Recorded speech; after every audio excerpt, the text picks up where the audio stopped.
Assalamualaikum warahmatullahi wabarakatuh. Perkenalkan, nama saya Aisy Khairadini, NIM 18002118 dari jurusan Administrasi Pendidikan pada mata kuliah Bimbingan dan Konseling. Baiklah, pada kesempatan kali ini saya akan membacakan materi tentang jenis-jenis layanan bimbingan dan konseling.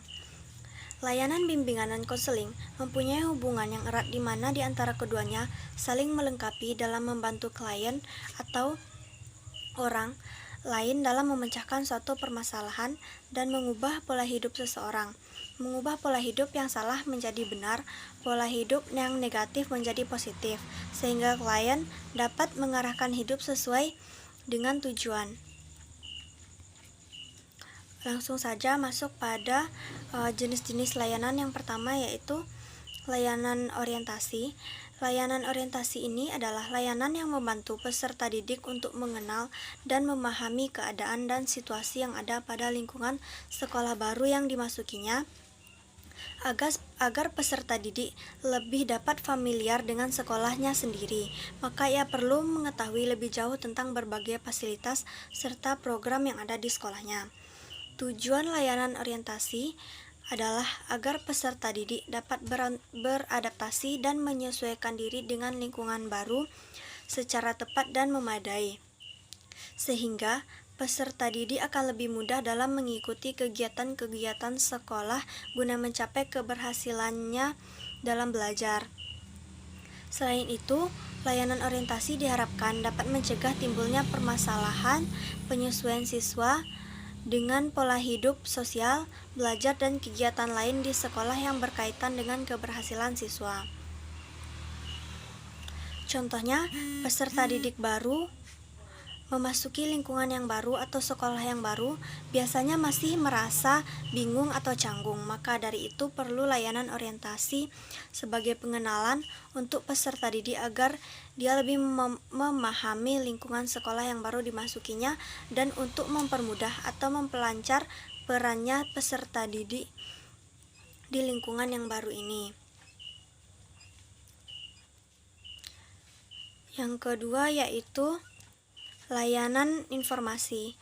Layanan informasi adalah layanan berupa pemberian pemahaman kepada siswa tentang berbagai hal yang diperlukan untuk menjalani tugas dan kegiatan sekolah dan untuk menentukan dan mengarahkan tujuan hidup.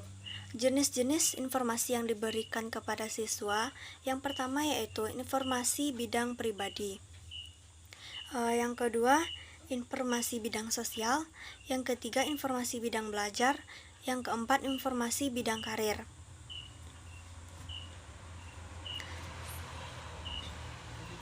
Selanjutnya yaitu layanan penempatan dan penyaluran.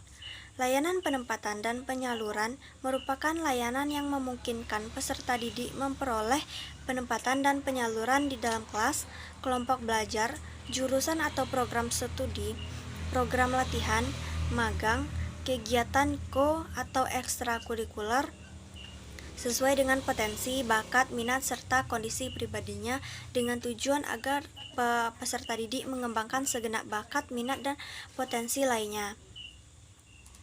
Selanjutnya yaitu layanan penguasaan konten. Layanan penguasaan konten merupakan layanan yang membantu peserta didik menguasai konten tertentu, terutama kompetensi atau kebiasaan yang berguna dalam kehidupan di sekolah, keluarga, dan masyarakat. Dan selanjutnya yaitu yang terakhir, layanan bimbingan perorangan. Layanan bimbingan perorangan merupakan pelayanan khusus berhubungan langsung tatap muka antara konselor dengan klien. Layanan perorangan berupa dialog tatap muka antara konselor dan klien untuk memecahkan berbagai masalah dan pengembangan segenap potensi yang dimiliki. Hubungan konseling adalah hubungan pribadi yang terbuka dan dinamis antara klien dan konselor. Hubungan ini ditandai oleh adanya kehangatan, kebebasan, dan suasana yang memperkenalkan klien menampilkan diri sebagaimana adanya. Contohnya, seorang anak SMA yang bernama Jenny, seorang anak wanita yang duduk di kelas 10, yang bersekolah di sekolah negeri di kotanya.